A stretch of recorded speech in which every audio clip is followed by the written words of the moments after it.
Hello, llamas! I have arrived with a sword. I'm about to tell you some scary stories about food! The first story I shall tell is about my brother. One afternoon when I was about 5 years old, my little brother was 2. My dad was bringing in some groceries and we were helping him. Now when I lived with my parents, we bought in bulk because we ate a lot.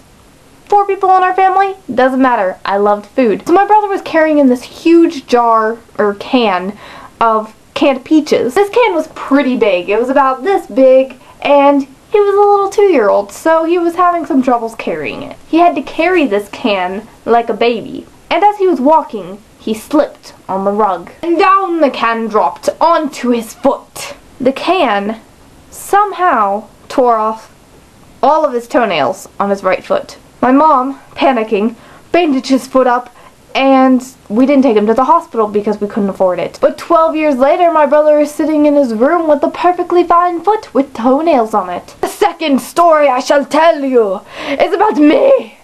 So a couple years later, after the can of doom, I was about 7 years old, and it was a hot summer day. Luckily, my mom was friends with one of the ice cream men, and he gave me and my little brother 2 free popsicles. So he gave us this popsicle, and me, being my 7-year-old hungry self, tore off this wrapper. I don't know, it was an orange popsicle, that's all I remember, so it was orange. I immediately put my tongue on it.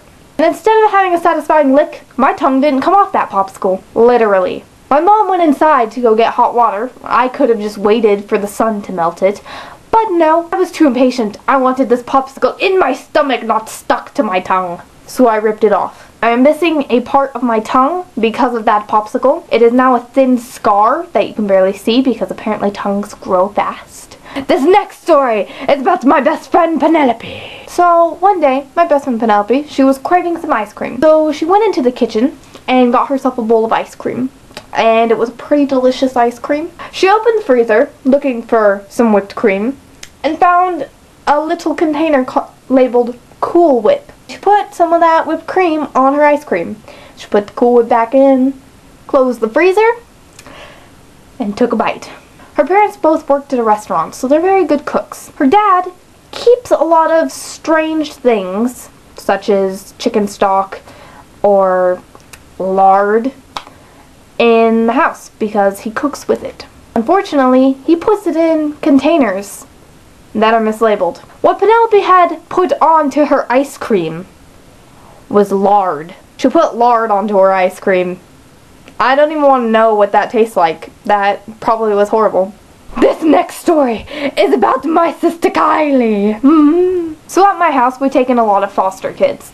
And one of the foster kids was a little girl named Kylie. And she was about 10 or 11 when she left here, and she was here for 2 years. Now Kylie was a strange little girl. Loved being like her sister, who was a bit of a scene girl. But Kylie could be adorable and nerdy. But Kylie had a weird eating habit. Whenever we had chicken in this house,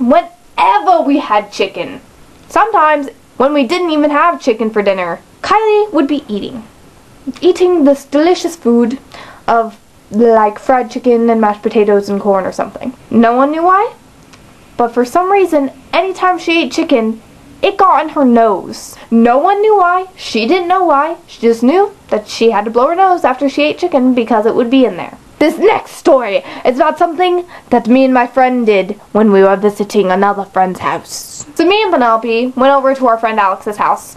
We were bored, we wanted to play some video games, eat some foodstuffs, because he had tons of snacks at his house. But we weren't happy with the snacks. There wasn't anything sweet enough.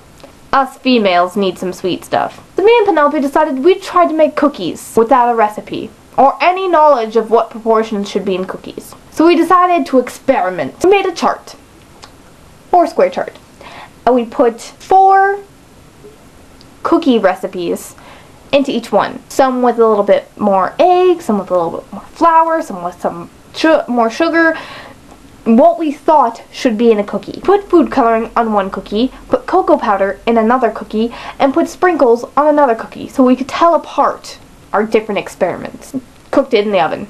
We cooked it for about 10-12 minutes because that's about how much time you have to cook cookies. When we took out the cookies, they looked like cookies, but then we ate them. The pink cookies There was nothing inside. It was like a shell of a cookie. Whatever we did to it caused the inside of the cookie to stop existing. It was terrifying and sad. So that, my friends, is all of the stories I have for today. I hope you enjoyed them. I like standing. It makes me feel like I have more creativity. I hope to see the rest of the llama's videos. And also, you should definitely post in the comments your scary food stories, because me and my brother, we just have the worst of luck. Food attacks us, but I love it. I love it so much. I'm like a stalker. I'm a food stalker. Dun dun dun! Also, I like using this flashlight. I'll see you guys next week. It's because that's about how much time you have to cook cookies. I